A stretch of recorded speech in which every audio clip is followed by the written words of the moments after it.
What is competition? The market for ice cream, like most markets in the economy, is highly competitive. Each buyer knows that there are several sellers from which to choose, and each seller is aware that his or her product is similar to that offered by other sellers. As a result, the price of ice cream and the quantity of ice cream sold are not determined by any single buyer or seller. Rather, price and quantity are determined by all buyers and sellers as they interact in the marketplace. Economists use the term competitive market to describe a market in which there are so many buyers and so many sellers that each has a negligible impact on the market price. Each seller of ice cream has limited control over the price because other sellers are offering similar products. A seller has little reason to charge less than the going price, and if he or she charges more, buyers will make their purchases elsewhere.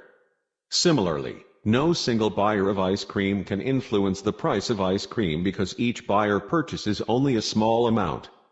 In this chapter, we assume that markets are perfectly competitive. To reach this highest form of competition, a market must have two characteristics: 1. The goods offered for sale are all exactly the same, and 2. The buyers and sellers are so numerous that no single buyer or seller has any influence over the market price.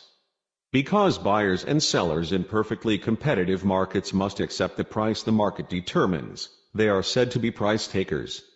At the market price, buyers can buy all they want, and sellers can sell all they want. There are some markets in which the assumption of perfect competition applies perfectly. In the wheat market, for example, there are thousands of farmers who sell wheat and millions of consumers who use wheat and wheat products. Because no single buyer or seller can influence the price of wheat, each takes the prices given. Not all goods and services, however, are sold in perfectly competitive markets. Some markets have only one seller, and this seller sets the price. Such a seller is called a monopoly. Your local cable television company, for instance, may be a monopoly. Residents of your town probably have only one cable company from which to buy this service. Still, other markets fall between the extremes of perfect competition and monopoly.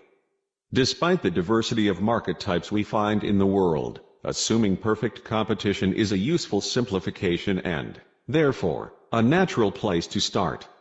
Perfectly competitive markets are the easiest to analyze because everyone participating in the market takes the price as given by market conditions. Moreover, because some degree of competition is present in most markets, many of the lessons that we learn by studying supply and demand under perfect competition apply in more complicated markets as well.